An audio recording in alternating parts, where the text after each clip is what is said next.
ಜ್ಞಾನಪ್ರದಾಯ ವಿಬುಧಾ ಸಂಸೌಖ್ಯದ ಮಾಡಿಕೊಂಡಿರ್ತಕ್ಕಂಥವ್ರು ವಿಷ್ಣುತೀರ್ಥ ಶ್ರೀಪಾದಂಗಳವರು ಅಂತ.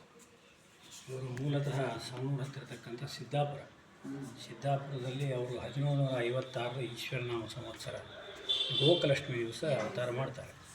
1806 ಶಿವರಾತ್ರಿ ಅವರು ಬೃಂದಾವನಸ್ಥರಾಗ್ತಾರೆ. ಅವರ ತಂದೆಯವರ ಹೆಸರು ಬಾಳಾಚಾರ್ಯ, ತಾಯಿಯವರ ಹೆಸರು ಭಾಗೀರಥಿ ಬಾಯಿ. ಈ ರೀತಿ ಅವರಲ್ಲಿ ಹಿರಿಯ ಮಕ್ಕಳಾಗಿ ಇವರು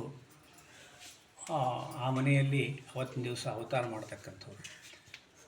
ಅವರು ವಿದ್ಯಾಭ್ಯಾಸ ಎಲ್ಲ ವೇಣಿ ಸೋಂಪುರ ಅಂತ ಹೇಳ್ತೀವಲ್ಲ ನಾವು, ಅಲ್ಲಿ ವ್ಯಾಸತತ್ವನೇ ತೀರ್ಥರು. ಅವರು ಪೂರ್ವಾಶ್ರಮದಲ್ಲಿ ಐಜಿ ವೆಂಕಟರಮಣಾಚಾರ್ಯ ಅವ್ರ ಹತ್ರ ಅವ್ರ ವಿದ್ಯಾಭ್ಯಾಸ ಆಗ್ತದೆ. ಅಲ್ಲಿ 16 ವರ್ಷಗಳ ಕಾಲ ವಿದ್ಯಾಭ್ಯಾಸ ಮಾಡಿ ಅಲ್ಲಿ ಅನೇಕ ರೀತಿಯಾಗಿರ್ತಕ್ಕಂಥ ಆ ಒಂದು ಗ್ರಂಥಗಳನ್ನು, ಸುಧಾದಿ ಗ್ರಂಥಾದಿಗಳನ್ನು ಅವರು ಅಧ್ಯಯನ ಮಾಡಿ ತದನಂತರದಲ್ಲಿ ತಮ್ಮ ಒಂದು ಗೃಹಸ್ಥ ಜೀವನವನ್ನು ಸಿದ್ದಾಪುರದಲ್ಲಿ ಕಳೀತಾರೆ. ಸಿದ್ದಾಪುರದಲ್ಲಿ ಕಳೀತಾ ಇರಬೇಕಾದ್ರೆ ಅವರ ಮನೆಗೆ ಒಂದು ದಿವಸ ಒಬ್ಬ ದಾಸಪ್ಪ ಬಂದು ಹಾಡು ಹೇಳೋಕ್ಕೆ ಪ್ರಾರಂಭ ಮಾಡ್ತಾನೆ.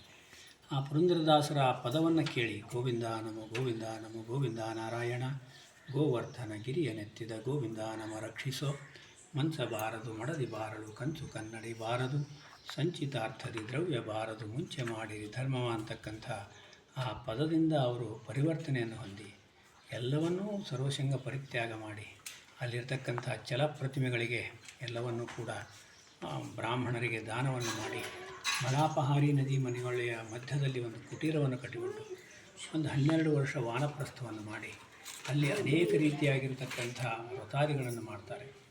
ಆ ರೀತಿಯಾಗಿ ಅಲ್ಲಿ ಅಸಿಧಾರಿ ವ್ರತ ಅಂತಕ್ಕಂಥದ್ದನ್ನು ಮಾಡಿ ತದನಂತರದಲ್ಲಿ ಅವರು ಸನ್ಯಾಸದಲ್ಲಿ 10 ವರ್ಷ ಇದ್ದು ಆ ಸನ್ಯಾಸದಲ್ಲಿ ಇರತಕ್ಕಂತಹ ಸಂದರ್ಭದಲ್ಲಿ ಅನೇಕ ಗ್ರಂಥಗಳ ರಚನೆ, ಅದರಲ್ಲಿ ವಿಶೇಷವಾಗಿ ಭಾಗವತ ಸಾರೋದ್ಧಾರ ಅಂತಕ್ಕಂಥದ್ದು 18,000 ಶ್ಲೋಕ ಇರತಕ್ಕಂತಹ ಭಾಗವತವನ್ನು ಕಲಿಯುಗದಲ್ಲಿ ಎಲ್ಲರೂ ಕೂಡ ಹೇಳಲಿಕ್ಕೆ ಕಷ್ಟ ಆಗ್ತಾ ಇದೆ ಸಮಯದ ಅಭಾವದ ನೆಪದಿಂದ ಅಂಥೇಳಿ ಅದನ್ನು 365 ಶ್ಲೋಕಗಳನ್ನು ಅದರಲ್ಲಿ ತೆಗೆದು ಅದಕ್ಕೆ ಅದ್ಭುತವಾಗಿರತಕ್ಕಂತಹ ಟೀಕೆಯನ್ನು ಬರೆದು ಭಾಗವತದ ಫಲವನ್ನೇ ನೀಡಿರತಕ್ಕಂಥವರು.